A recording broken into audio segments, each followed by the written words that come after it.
Good evening and thank you for making a date with us for this week's last edition of Primetime News. I'm Salima Shumwefeleni Masipa. We commence tonight's bulletin with an update on President Dr Hagis' health following his return from the United States of America Wednesday evening, having undergone a 2-day novel treatment for cancerous cells. A statement released by the presidency revealed the head of state is currently at a hospital in Windhoek for the entirety of his treatment procedure. We will keep you abreast with developments as they unfold. Onto a fatal accident report. A 29-year-old man died in an accident at the B1 bridge near Brakwater early morning today. Police on the scene told Primetime News the accident is thought to have occurred between midnight and 3 o'clock in the morning. The car caught fire and the driver's body was burnt beyond recognition. The police said it appeared as if the vehicle was a Mercedes-Benz SUV driving from the southern direction of the B1 highway. The cause of the accident is unknown. We will continue updating you on this developing story. Elsewhere, a 27-year-old Angolan man allegedly injured his 26-year-old ex-girlfriend and killed her 3-month-old baby boy by stabbing them with a kitchen knife at Ontunda village in the Oshikoto region on Thursday.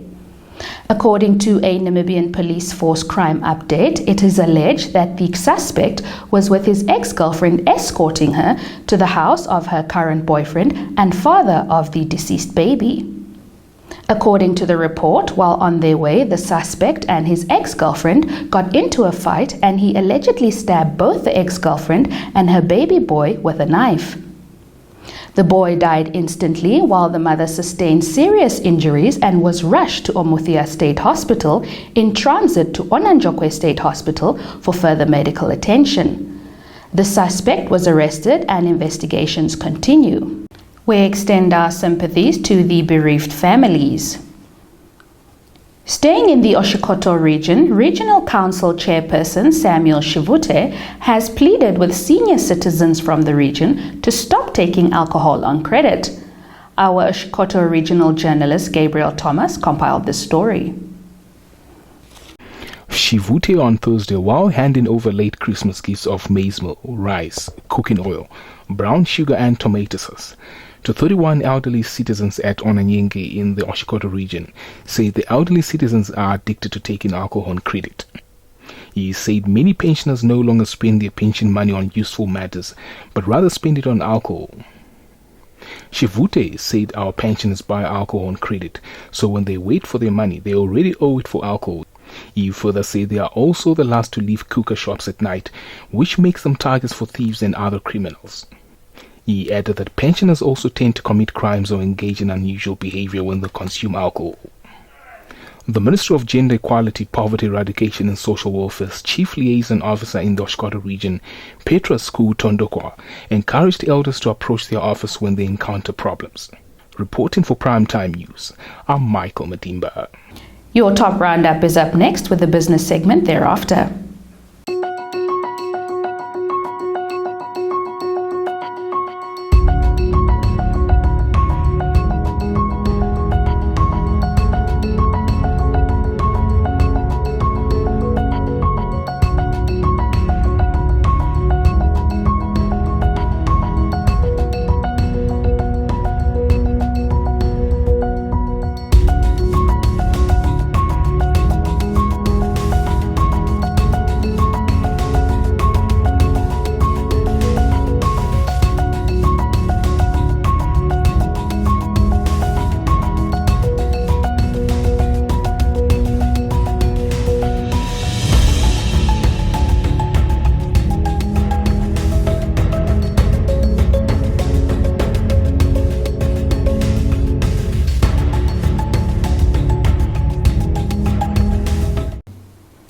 Welcome to Primetime Biz, your premier source for all updates business and economics related. The Bank of Namibia this morning issued a statement warning against fraudulent investment scams targeting and using references to the government, its ministries, offices and agencies. Let's listen in. The Bank of Namibia has noted with concern an escalation in the number of fraudulent investment scam activities targeting and using references to the government, its ministries, offices, and agencies. The bank has identified fraudulent investment scam activities offering unsolicited financial assistance to fund Namibia's development initiatives, with perpetrators applying particular focus on senior public figures, high-ranking government officials, politicians, and civil servants to promote the fraudulent scam. The perpetrators of these scams claim to be in possession of large investment funds valued in the millions and billions of US dollars or euro, or a combination of both, which they claim will be used to finance Namibia's development and support mega construction projects. Purported investment documentation presented by the perpetrators include, amongst others, forged copies of SWIFT money transfers and forged payment transactions to local commercial banks. The documentation further contains purported payment instructions that the funds are to be received for the government's development initiatives.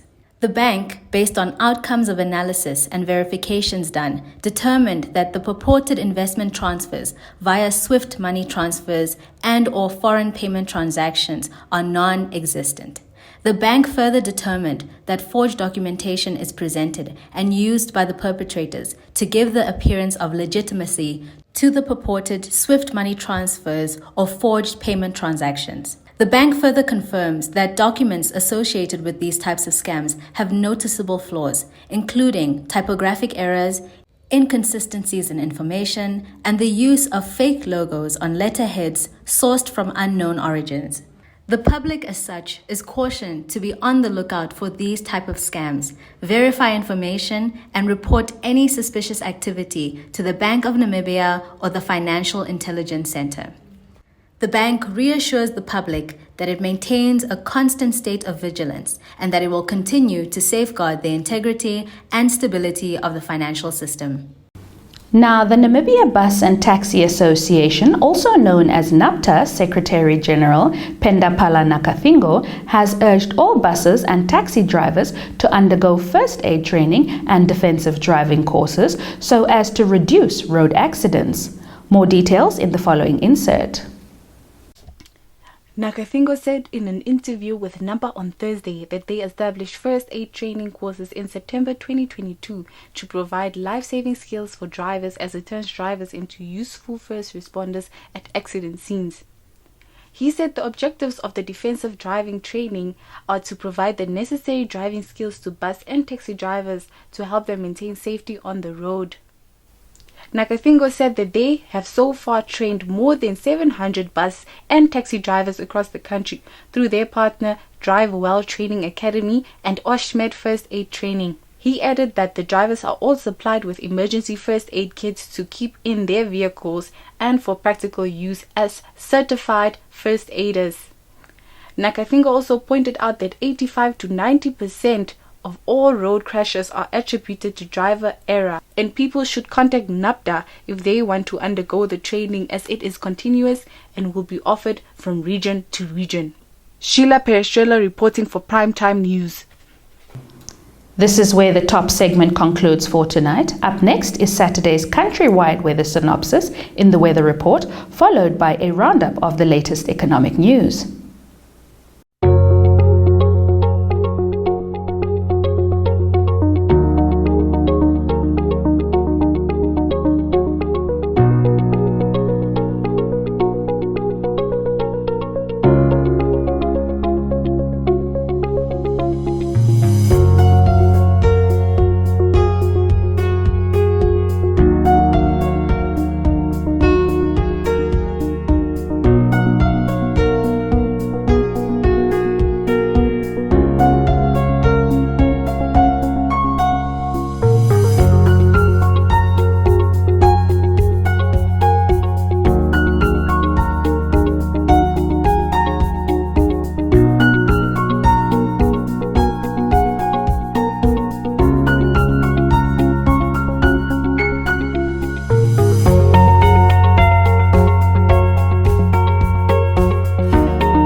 Welcome to Sport Planet, the segment for all things sporting action. We commence with English Premier League news. Liverpool manager Jurgen Klopp said Darwin Núñez is a major doubt for his side's trip to Arsenal on Sunday as the visitors look to open up an 8-point lead in the Premier League title race. Núñez set a Premier League record by hitting the woodwork 4 times during Wednesday's 4-1 win over Chelsea, but has been a key player in the Reds' rise to the top of the table with 11 goals and 11 assists in all competitions this season. The Uruguayan has suffered a foot problem and would be a big miss for Klopp, with Mohamed Salah still sidelined by a hamstring injury. Victory over Arsenal could be a knockout blow to the Gunners' chances of a first league title for 20 years. On to the high-octane world of Formula One. The Japanese Grand Prix will stay at Suzuka until at least 2029, Formula One organizers announced earlier today. Formula One's contract with the legendary Japanese circuit, one of the drivers' favorites, was due to expire after the 2024 race, but has now been extended by 5 years. This year, for the first time in its history, the Japanese Grand Prix, which has been run at Suzuka since 1987, with the exception of 2007 and 2008, when it was held on the Fuji Speedway, will be run in the early part of the season rather than the end. The FIA has decided to harmonize the Formula One World Championship calendar in order to reduce its carbon footprint, and the Japanese round, the 4th of the season, will therefore be held on April 7 between the Australian and Chinese Grand Prix. Stay tuned for your sports roundup.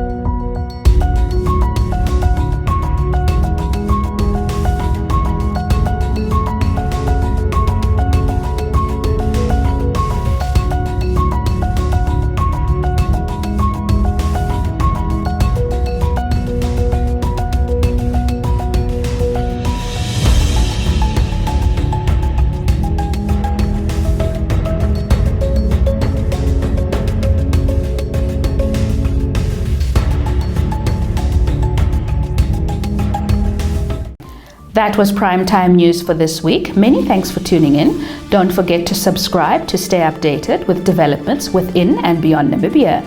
From myself, Salima Shimwefeleni Masipa, and my creative team behind the scenes, a blessed weekend and good night.